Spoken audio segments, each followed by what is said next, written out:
Everyone, welcome to Plants and Politics. I have an update to share about one of Trump's Capitol insurrectionists. It's time for an episode of Where Are They Now? Matthew Bledsoe was arrested. Patrick Montgomery was in court. Jonathan Manapa will stay in federal custody. No, I don't take responsibility at all. The 35-year-old Aaron Mostofsky of New York was seen inside the Capitol on January 6th, dressed as a caveman. And yes, I know it's pronounced Aaron. Just look up Key and Peele if you don't know what I'm talking about. Anyway, you guys are going to remember Mostofsky, not only because of his caveman costume, but also because his father is a judge.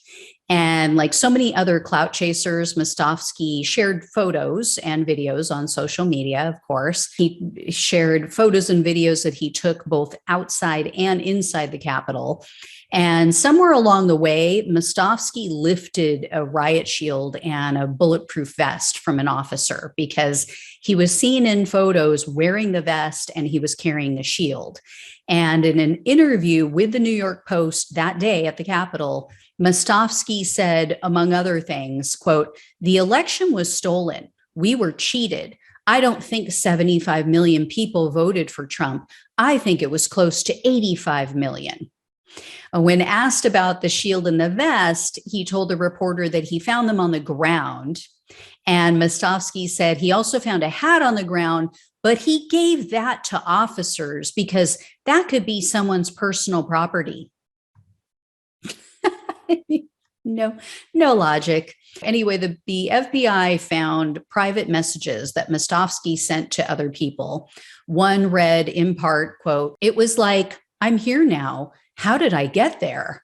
And the prosecutor also located a video showing Mostofsky forcefully pushing against officers while they were attempting to adjust barriers on the West Terrace. So Mostofsky was arrested on January 12th of last year. And in a superseding indictment, he was charged with numerous felonies and misdemeanors. He was hit with civil disorder, obstructing an official proceeding, assaulting or resisting officers, theft of government property, entering a restricted building or grounds, 2 counts of disorderly conduct, and the 1 count of parading in a Capitol. February of this year, Mostofsky pleaded guilty to civil disorder, theft of government property, and entering a restricted building or grounds. And based on the most serious of the charges, which is the felony of civil disorder, he was looking at up to 5 years in prison, up to 3 years of probation, and up to $250,000 in fines.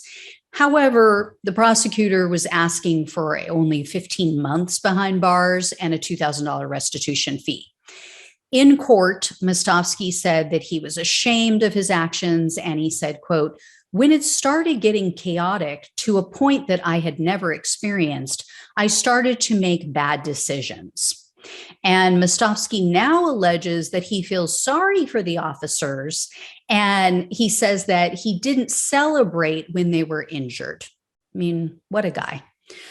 He also described what happened on January 6th as a, quote, war scene, but the prosecutor told the judge that Mostofsky showed no remorse and that he seemed to think that he was too well connected to face any consequences because on January 10th of last year, he sent an encrypted message and he admitted that he entered the Capitol, and then he boasted, quote, "Brother is connected to conservative party and my father's a judge. So unlike other situations, they have nothing on me." So U.S. District Judge James Boasberg presided over Mostofsky's case. And at the sentencing hearing, the judge told him, quote, "What you and others did on that day imposed an indelible stain on how our country is perceived." And the judge also said, quote, "You dressed up as a caveman and acted a role like a fantasy game." And then even Mostofsky's own defense attorney appeared to mock him. He referred to him as, quote, "quirky even by the standards of his home city." And he called him a Luftmensch, which is a Yiddish word for a man whose head is in the clouds. Again, this is his attorney. So in the end, Judge Boasberg sentenced Mostofsky to 8 months in prison, 12 months of probation, and 200 hours of community service. He was also ordered to pay a $2,000 restitution fee. So not as much as the prosecutor requested, but at least it's not a slap on the wrist like we've been seeing. And at least they made him plea to real actual crimes, not just parading. I appreciate that the prosecutor required that he plead to at least one felony, because it gives the judges what they need, especially the judges who think that they can't impose a split sentence for these misdemeanor crimes. It takes that off the table. And, that felony is going to have a lasting impact on his record. So, and it's also nice to see, at least it appears, that his father didn't try to step in and make everything go away. If he did, I didn't see that reported anywhere. But anyway, thanks so much for watching and listening, guys. Take care. I'll talk with you soon.